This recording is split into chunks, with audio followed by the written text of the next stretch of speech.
The obsidian file. The precinct was called in a stale coffee and casual contempt. She walked in, unnoticed, a woman of color in plain clothes, no uniform, no badge. Officer Kellen, a smirk playing on his lips, pointed at her shoes, muttering, "Guess the janitor's late again." Laughter, loud and familiar, followed. She kept walking, calm, observing everything. No one offered help, no one asked her name. But in the hallway, Kellen blocked her path. "Lost, sweetheart? This ain't the courthouse, and we don't do walk-ins." He leaned in, breath thick with arrogance. "Unless you're here to post bail for your son. Car stereo, little weed, huh?" "Excuse me?" she asked, her voice low, almost polite. That was enough. His smile widened. "You heard me. Don't play innocent. We know how y'all operate. Quick hands, no records, and a big mouth when you get caught." Another officer chuckled. Probably shoplifted that blouse, too. She didn't flinch. She simply met his eyes. "Thank you for honesty." Then she continued walking. "Hey!" Kellen barked. "Get her out of here before she files one of those civil rights complaints. Or worse, asks for a supervisor." A paper cup, filled with cold coffee, splattered against her shoulder. She froze for a second, long enough for the shame to register. But she said nothing, because in less than 20 minutes, the same men who mocked her would be standing in the briefing room, facing a podium. And at that podium would be Chief Lena Hayes, the newly appointed head of the Azure City Police Department. The first woman of color to lead this corrupt precinct, riddled with racial profiling, excessive force complaints, and internal cover-ups. She hadn't come to be greeted. She came to listen, to observe, to expose. And she had already seen enough. Justice wasn't coming later. It was already in the building, watching, taking notes. And when it finally spoke, it wouldn't ask for silence. It would demand accountability. Azure City would never forget who walked through their doors, unarmed, uninvited, and completely in control. Lena Hayes didn't need to guess what kind of department she'd entered. She felt it. The thick, stale air of unchecked power and casual cruelty. Azure City PD wasn't just broken. It was confident in its rot. That confidence thrived in silence. That's why she hadn't announced herself yet. She wanted the unfiltered truth. She walked the corridors alone, letting the building speak. Cracked tiles, faded slogans like integrity, service, honor, that were a brittle irony. Every hallway echoed a history that excluded people like her, not just in color, but in values. Leadership here wasn't earned. It was inherited, guarded like a family business, a legacy of impunity. She paused near the operations board. Routine ID checks, West Side and Marlin. She knew that intersection, a low-income area, mostly minority residents. Routine, there was a code, a quiet system of targeting without warrants. Racial profiling masked as policy. In the break room, for officers fell silent as she entered. She poured coffee, observing. Just observing today, she replied when asked if she was new. It disarmed them. She looked unthreatening, allowing her to gather everything. In under 30 minutes, she'd logged 4 red flags, derogatory jokes, a patrol sergeant ignoring a use of force complaint, citation goals on a whiteboard, and the most telling, the complicit silence of those who knew better. Her phone buzzed, a coded message from the DOJ liaison. Eyes on Azure City. She didn't reply. This message had been years in the making. She moved to the holding wing. Empty cells, the lingering scent of bleach, and something older, broken spirits. A laminated list of use of force guidelines hung, untouched, a prop, like the locked filing cabinet below it, which she knew held 2 years of lost misconduct reports. The previous chief, Thomas Glenn, had retired abruptly before a federal audit. Lena knew why. An anonymous whistleblower had named 5 officers in a pattern of falsifying arrest records and planting evidence. The DOJ hadn't sent her to fill a vacancy. They'd sent her to dismantle a system. She wasn't playing chess. She was flipping the board. The evidence locker was predictably unattended, its logbook sloppy, sections missing. Missing chain of custody logs meant cases could be challenged or tossed. Sabotage disguised as laziness, leaving victims without recourse. Police corruption didn't always wear uniform. Sometimes it wore a paper trail that disappeared in plain sight. Back in the main hallway, Officer Marco Ruiz, mid-30s, Puerto Rican, shoulders slumped from years of playing it safe, nodded subtly as their eyes met. "Be careful," he whispered. "Not all poison's loud." A lifeline, a quiet signal from someone on the edge. As Lena stepped into the administrative wing, the intercom buzzed. All units to the briefing room. 10 minutes. It was time. The faces that had mocked her, doubted her, humiliated her. They would soon learn exactly who they had disrespected and what she had come to do. The reckoning chamber. The briefing room hadn't changed in years. Mismatched chairs, buzzing fluorescent lights, a crooked whiteboard, a yellowing flag. But today, it would become a reckoning chamber. Officers filed in, casual, coffee cups in hand, laughter echoing. Most didn't notice the woman by the side door. Captain Ray Brewer called the room to order, contempt clear in his voice. "All right, folks, short notice. Chief Glenn's replacement has been named, and she's here today." Murmurs rippled. No applause. A few smirks. That's when she stepped forward. Lena moved slowly, deliberately, placing a slim black folder on the podium. When she looked up, the room went still. Not recognition, but disruption. Her eyes scanned, pausing purposefully on the faces that had mocked her. Kellen's smirk vanished. Officer Davies, who'd whispered about her clothing, swallowed hard. "My name," she said with poise, "is Lena Hayes. As of this morning, I am your new chief of police." Silence, pure and punishing. A visible shift in the room. Back straightened, eyes darted, chairs creaked. Lena didn't blink. "I came here quietly. I didn't walk in with cameras or press. I simply observed.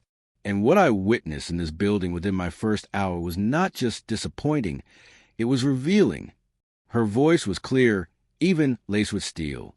From inappropriate conduct to overt racial profiling coded as routine procedures on assignment boards. I've seen departments like this before. I've dismantled them before. But this, she gestured to the room, this is different, because some of you genuinely believe no one is watching. She paused. "I've read the internal affairs files. I know the lawsuits that got quietly settled. I know the difference between mistakes in the field and patterns of abuse. And I know which of you," she looked directly at the back row, "laughed when I was harassed in your own lobby 25 minutes ago." Kellen shifted. Others glanced around. But Lena didn't wait. "You don't need to respect me, because I'm wearing a badge. You will respect the position, the oath, and the community you swore to protect. Public trust is not a given. It is earned. And this department, as it stands, has lost that trust." She opened the folder. "I have here a preliminary audit report from the Department of Justice's Civil Rights Division. It includes formal complaints from the last 3 years. Complaints that were buried, mishandled, or never responded to. It also includes data from this precinct citation and arrest records. Data that shows statistically undeniable bias in how law enforcement is applied based on race, income level, and neighborhood." The room tightened. Captain Brewer's jaw clenched. He knew what this was, and he wasn't in control anymore. Let me be perfectly clear. This isn't about a new sheriff in town speech. This is about accountability, equal protection under the law, and rebuilding this department from the inside out. Not all of you are corrupt, but too many of you are complicit. And that ends today. From the side, Officer Ruiz stood. "Chief Hayes," he said, "if you're serious about change, I'm with you." One voice, but it shifted something. Lena gave him a subtle nod. A small crack had formed. Kellen's voice, tight with rage, cut through. "So what? You come in here, read some stats, and think you know this place? You don't know the streets? You don't know what it's like out there." "You're right," Lena said. "I don't know what it's like to pull someone over for a broken taillight and end it with a bruised jaw and missing footage. I don't know what it's like to call harassment standard procedure. But I do know this. If you need unchecked power to feel safe in your job, then you're not protecting anyone. You're protecting yourself, and the badge was never meant for that." She stepped away from the podium. "If you can't serve with dignity, you won't serve at all. Internal audits begin this week. Use of force reports will be reviewed case by case. And from this moment forward, every officer in this department will be evaluated not just on performance, but on character. The room was quiet, not in fear, but in realization. Lena looked across the room one last time. I didn't come here to make friends. I came here to make a difference. And whether that includes you or not depends entirely on you. Then she walked out. Behind her, the department didn't collapse. Not yet, but something had shifted. And in places like Azure City, even a shift as small as one honest voice in a room full of silence. That's how change begins. The unraveling. The next 72 hours in Azure City PD were like a room full of glass just before an explosion. Silent, tense. Chief Lena Hayes moved through it like a scalpel. On Thursday, her hand-picked internal review team arrived. Former federal investigators, a data analyst, an attorney specializing in police accountability. They didn't observe. They audited every locker, every squad car, every use of force report from the last 2 years. By noon, Officer Kellen's cruiser was found with an unlogged burner phone and an unsynced body cam. The footage showed unconstitutional searches and intimidation tactics. Lena ordered Kellen suspended immediately. When he stormed into her office, she simply stated, "We don't negotiate with misconduct." The second flashpoint came from within. Officer Ruiz handed Lena a flash drive. It contained audio recordings, WhatsApp screenshots mocking citizens, and a photo of the evidence room key left unattended before a high-profile case file vanished. It wasn't negligence. It was organized sloppiness, a pattern of obstruction spanning at least 5 senior officers. By morning, 3 more names, including Sergeant Miller, were on the suspension list. "We're being hunted," Miller muttered. "No," Lena thought, exposed. The third confrontation was visceral. A young mother, Kira, walked into the precinct with her daughter, carrying photos of bruises and a police report with blacked-out paragraphs. Her 10-year-old had written how a man in blue pushed her mom onto the sidewalk. The report claimed resisted during wellness check. Lena asked the officer's name. "Brewer," Kira whispered. "Captain Ray Brewer. The same man who'd introduced Lena dismissively. The report on him was labeled closed for lack of evidence." That afternoon, Lena called an emergency command staff meeting. Brewer, smirking, sat across from her. She pushed a folder. "This was filed under your name." He scoffed. "Another exaggerated claim. You know how these people get." Lena leaned forward. "Say that again. To my face. Say these people again in this room." The silence was icy. His smirk faded. "You meant exactly what you said," Lena interrupted. "And that's the problem."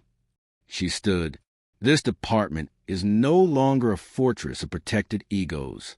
It is not a country club for bullies with badges. It is a public institution, and the public is watching." Brewer was removed from duty that evening. The ripple across the station was deafening. What began as quiet change was now an act of reckoning. By week's end, the precinct was a ghost of its former self. Smug banter replaced by hush meetings. Lena wasn't interested in fear. She wanted change rooted in truth. The fourth detonation, a brown manila envelope on Lena's desk, labeled, "Watch this." Inside, a USB drive and a note. From the inside, the grainy security footage showed 2 officers, Deputy Hayes and Officer Evans, removing narcotics from evidence, replacing them with baking powder.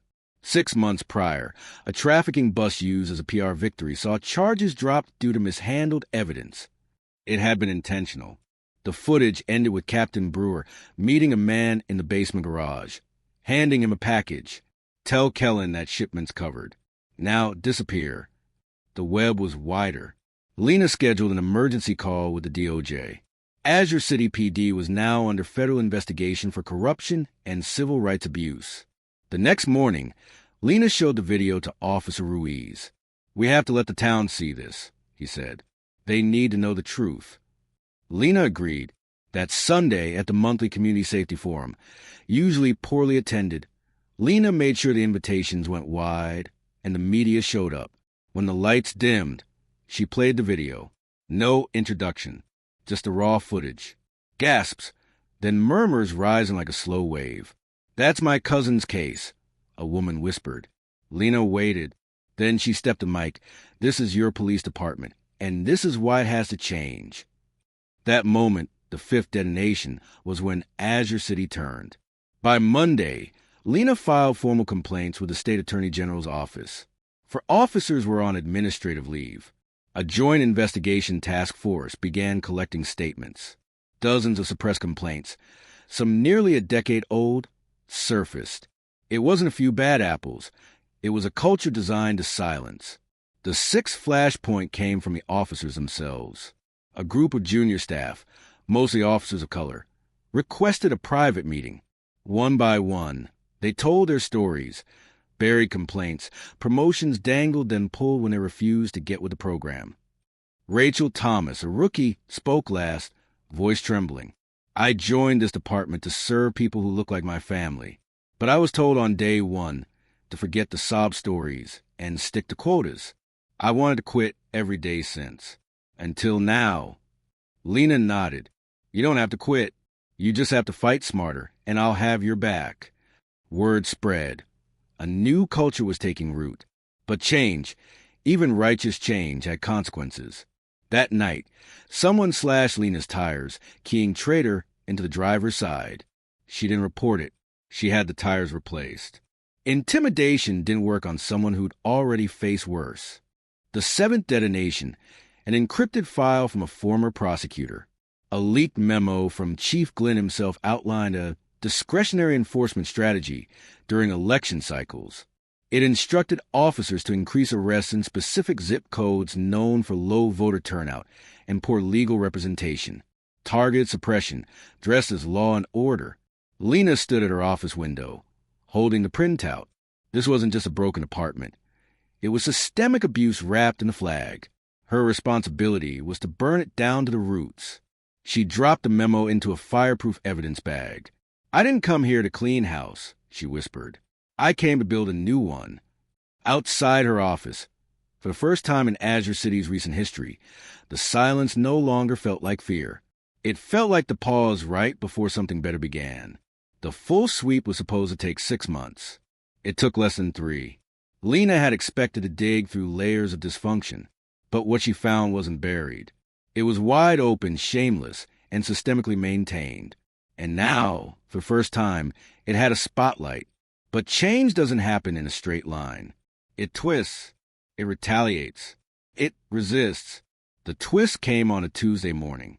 Her assistant handed her a manila envelope. Inside, doctored images of Lena from college, implying affiliation with an extremist activist group. A forged email suggesting she'd rigged the audit for a political appointment. By noon, a right-wing blog published it, titling it Radical Plant. Azure City's new chief accused of targeting police with federal help. Protesters gathered outside the precinct, shouting, "Resign!" Captain Brewer's allies fueled a whisper campaign. Reverse racism circulated. The narrative shifted, based not on facts, but fear. Lena didn't flinch. She called a press conference. No podium, just a camera, a chair, and a file box filled with names. I've heard the noise, she began. I've seen the headlines. I've been called radical, unqualified, and even criminal. But let me be clear. What's criminal is what this department allowed to happen for years. What's criminal is the evidence that was buried, the lives that were ruined, and the silence that bought careers. She opened the box. These, she said, lifting stacks of folders, are real cases, real people, victims of police misconduct, racial profiling, and abuse of power. And if standing up for them makes me controversial, then controversy is overdue. The video went viral. A week later, she was served with a subpoena. A group of former officers, backed by a politically connected legal fund, filed a civil suit accusing her of creating a hostile work environment and retaliatory suspension. The aim: tie her hands, drain her resources, paint her as unstable. Chief Hayes, will you be stepping down while this lawsuit proceeds? A reporter asked. If the truth bothers them, Lena said, they should have acted better while they had the chance. But she needed a countermove. It came from Officer Ruiz. He walked into her office with a folder labeled Payroll Adjustments. Inside, a timeline of internal payouts, unofficial settlements under discretionary budget adjustments.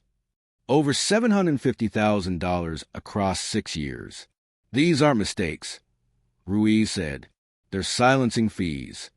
Among the names, the daughter of a former city councilman, a black teenager wrongfully detained for loitering, then issued $15,000 marked as community grant support. Lena closed the file. The final twist wasn't just that Azure City's leadership had broken a law. They had institutionalized the cover-up. Accountability wasn't just denied. It was bought and buried. Lena called a special oversight hearing, bringing in DOJ officials, state auditors, and civil rights attorneys. She wasn't just requesting help. She was requesting federal receivership, a nuclear option that would place the entire department under external control. The backlash was immediate. Conservative outlets framed it as a federal occupation. But Lena didn't back down. This was a battle for the soul of Azure City. She knew that statistics, cold numbers on paper, could tell a powerful story when paired with human experience. The audit revealed that over 70% of traffic stops in the last 2 years targeting Black and Latino drivers resulted in no citations or arrests, compared to less than 20% for white drivers. Furthermore, 45% of all excessive force complaints filed against the department in the past 5 years involved officers from Captain Brewer's former unit. Yet only 2% of those complaints led to any disciplinary action beyond a verbal warning. This was the data that underscored the human stories she collected. At the hearing, Lena presented her case. She didn't just speak about policies. She spoke about the broken trust. She detailed how $750,000 in unofficial payouts had been disguised as community grants, effectively silencing victims and burying genuine grievances. These are not isolated incidents, she stated. These are systemic patterns. When a police department operates as a private enterprise, prioritizing self-preservation over public service, it ceases to be an institution of justice and becomes an instrument of oppression. The resistance was fierce. Lawyers for the former officers attacked her credibility, referencing the manipulated college photos. But Lena was prepared. She had preemptively released her complete, unedited college records and an independent forensics report debunking the forged email. She stood tall, refusing to be drawn into their mudslinging. "My record," she declared, "is open to scrutiny, unlike the records of those I am investigating, which were intentionally hidden." The federal receiver was appointed. The news sent shockwaves through the department. Many officers resigned, unable to adapt to a system demanding transparency and accountability. Captain Brewer, facing multiple federal charges, disappeared. Officer Kellen and Deputy Hayes were formally charged with civil rights violations and evidence tampering. In the months that followed, Azure City began to heal. A new, transparent oversight board was established, comprising community leaders and legal experts. Body camera footage became mandatory and was publicly accessible, with clear guidelines for release. Training programs focused on de-escalation and cultural competency were implemented. It was a slow, arduous process, but the change was palpable. Lena Hayes, no longer just a chief, became a symbol. She didn't stay in Azure City forever. Her mission was to inspire, to disrupt, to plant the seeds of change. One day, she quietly left for her next assignment, another town, another broken system. But in Azure City, the silence that had once protected corruption was shattered, and the quiet, unwavering resolve of Chief Lena Hayes had ensured that the truth, once unleashed, could never be put back in its box.